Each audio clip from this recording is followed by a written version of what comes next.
So I've come to realize something. I talk a big game about wanting to have conversations about the things that I love with you and everyone else around the world. I want to talk about these things.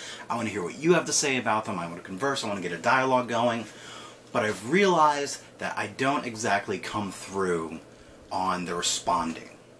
I make my videos, I talk about what I want to talk about, and then you'll leave comments, and I don't always respond to them. And I'll be perfectly honest, I've never been good about responding to comments because I'm very insecure, and I feel like what I have to say someone's already said, or no one wants to hear what I have to say, which says a lot about me since I make videos about what I have to say. But that's not the point. The point is, I'm sorry that I have not responded to all of your comments or given my thoughts on what you've had to say, so I'm changing that now with a new segment that I don't really know what I'm going to call, but it's basically going to be the gist of Guillotine Reads Comments. I'm going to read your comments, and I'm going to give my thoughts on what you have to say, and continue the dialogue. I'll be doing videos like this at least once a month, hopefully. So leave your comments so I can respond to them. So let's get started. I picked just a few that I'm going to read today, but hopefully more will come in, and I'll talk about them more with you. So let's get started. It's from Ace Forwe. I don't know how to say that. I like that you explained we don't put actual babies in king cakes. Hey, I'm just saying, not everyone's from the South. There are a lot of misconceptions and stereotypes that people falsely make of Southerners, and I just like to be clear that us eating actual babies is not one of them. I don't want us to turn into the Irish. The next one is from Warlock. While I agree with everything said here, I get the feeling that the SSR was made for World War II. After World War II, the funding was dropped. There was no more need to counter the Nazi stuff because there were no more Nazis. Anyone useful had moved on to the CIA, MI6, KGB, whatever, except Peggy. She's a woman. And the SSR became almost a police force containing people too good for standard police work, yet too bad for the FBI. Only the FBI already exists, so there's really not much for them to do other than solving the weird stuff. Then the whole Leviathan thing happens, and the government realizes that, hey, they do need the old SSR back, or at least something like it. So they create S.H.I.E.L.D. with Stark, who decides to get Peggy Carter to run it. That's an excellent point.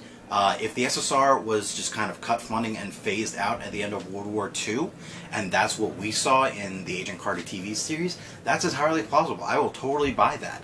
I mean, there could be a million reasons that, for me, the SSR just did not seem up to snuff.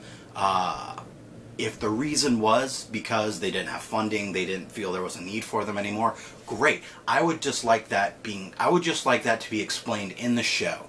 I would just like that in the dialogue or some kind of explanation as to that, instead of me feeling like the reason that the SSR didn't really stand up to what it was because of production, because of the show, because they didn't think that far ahead. I'd like to think that the reasons you give are the actual reasons, but I don't. I feel like the reason that the SSR wasn't that great was because just they didn't write it that great, which I think is a shame. The next one is from Gaffney.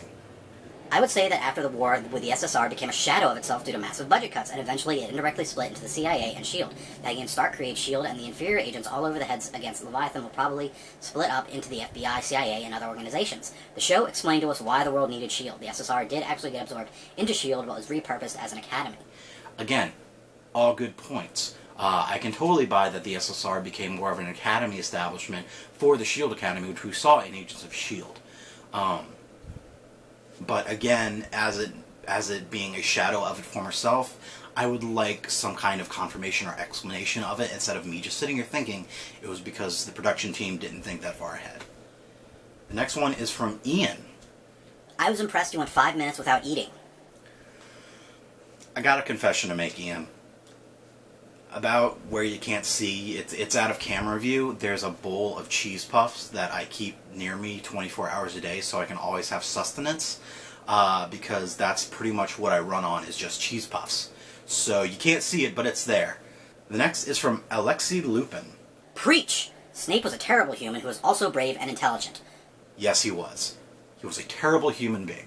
He tortured his students, he belittled them, he favored the Slytherins because they were, I guess, his old friends, Death Eater's sons, I don't know.